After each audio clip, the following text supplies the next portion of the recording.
Water water product है।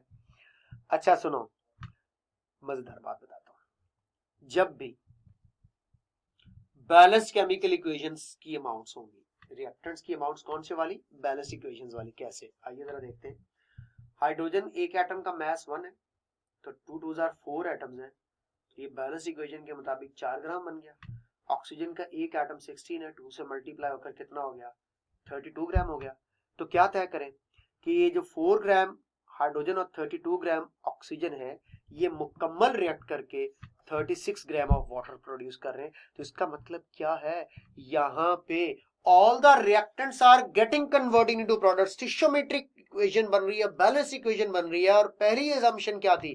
सारे का सारा रिएक्टेंट किस में कन्वर्ट हो जाएगा? प्रोडक्ट में। जब सारे का सारा रिएक्टेंट प्रोडक्ट में कन्वर्ट हो जाता है तो वहां पे कोई लिमिटिंग रिएक्टेंट नहीं होता। तो याद रख लीजिएगा, बैलेंस्ड इक्वेशन की अमाउंट्स जब ली जाती हैं, बैलेंस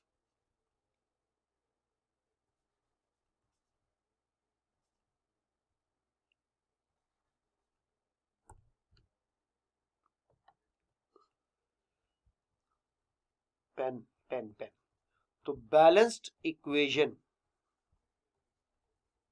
कि जब अमाउंट्स ली जाती हैं तो बैलेंस्ड इक्वेशन अमाउंट्स, यानी कि मैं कहना चाहता हूं स्टिशियोमेट्रिक अमाउंट्स।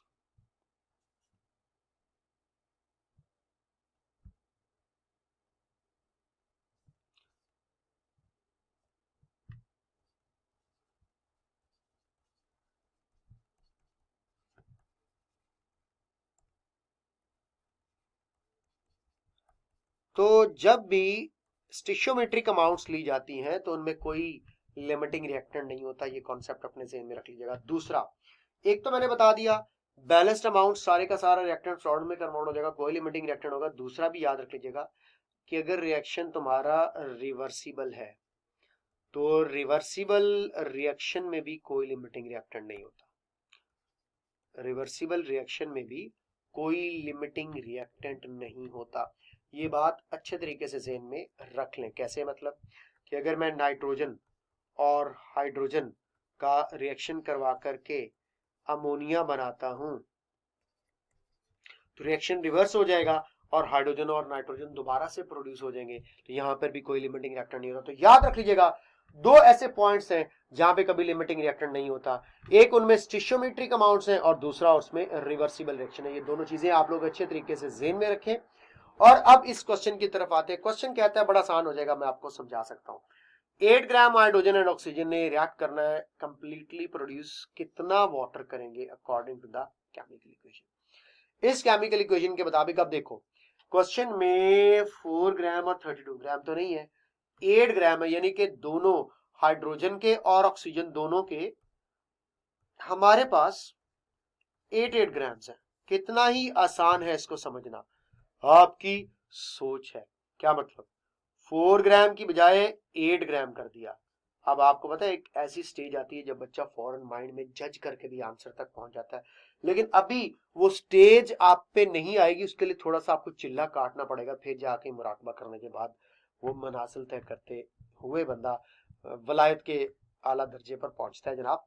तो 8 ग्राम इसका है, 8 ग्राम इसका है। वाटर कितना बनेगा?